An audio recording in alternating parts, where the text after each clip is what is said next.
Book 3, Chapter 1, The Phratry and the Cury, the Tribe.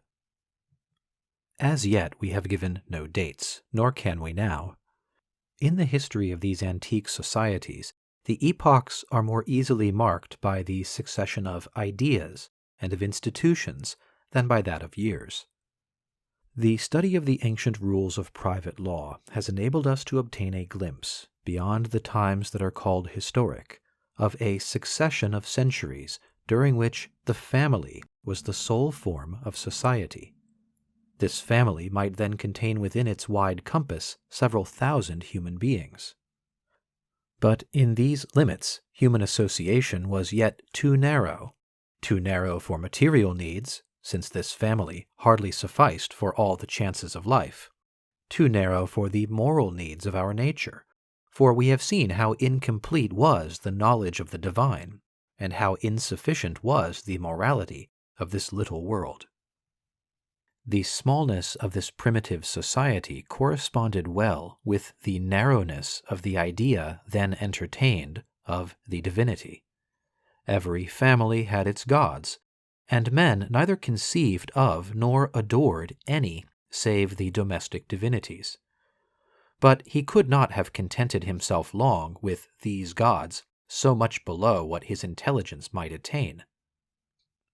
If many centuries were required for him to arrive at the idea of God as a being unique, incomparable, infinite, he must at any rate have insensibly approached this ideal by enlarging his conception from age to age, and by extending little by little the horizon whose line separated for him the divine being from the things of this world. The religious idea and human society went on, therefore, expanding at the same time.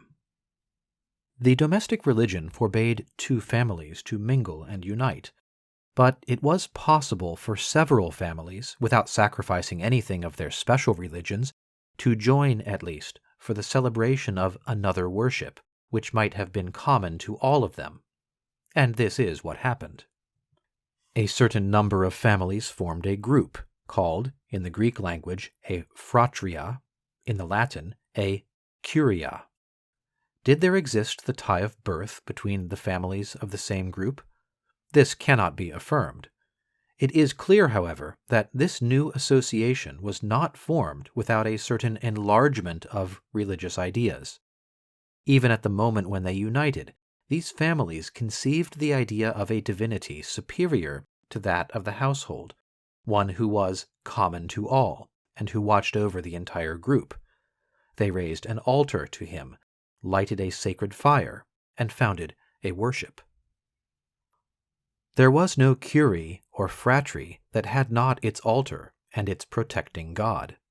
The religious act here was of the same nature as in the family. It consisted essentially of a repast, partaken of in common.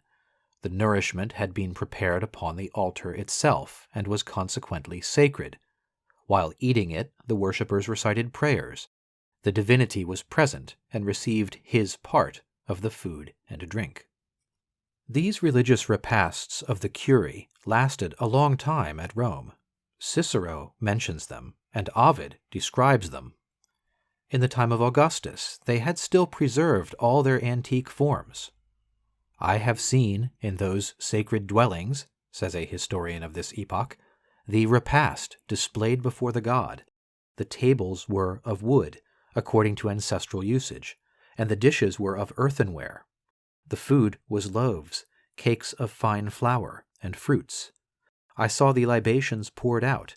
They did not fall from gold or silver cups, but from vessels of clay, and I admired the men of our day who remained so faithful to the rites and customs of their fathers.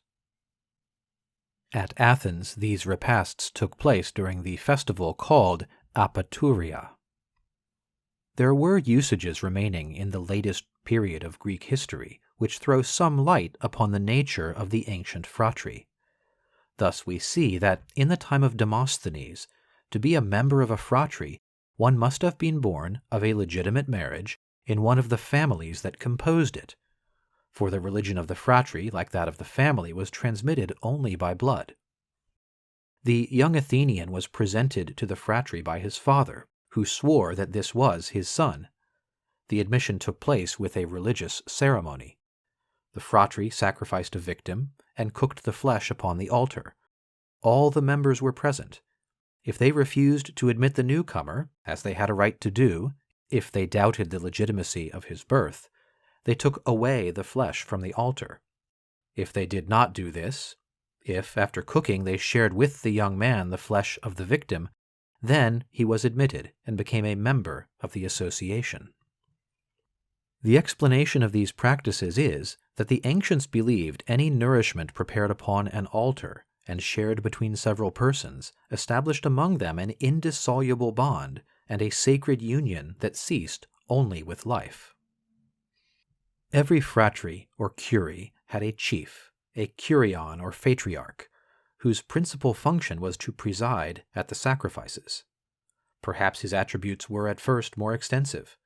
The Phratry had its assemblies and its tribunal, and could pass decrees. In it, as well as in the family, there were a god, a worship, a priesthood, a legal tribunal, and a government. It was a small society that was modeled exactly upon the family. The association naturally continued to increase, and after the same fashion, several Phratries or Curies were grouped together and formed a tribe. This new circle also had its religion. In each tribe there were an altar and a protecting divinity. The god of the tribe was generally of the same nature as that of the Phratry, or that of the family. It was a man deified, a hero. From him the tribe took its name. The Greeks called him the eponymous hero. He had his annual festal day. The principal part of the religious ceremony was a repast, of which the entire tribe partook. The tribe, like the Phratry, held assemblies and passed decrees, to which all the members were obliged to submit. It had its chief, tribunus, philovasiles.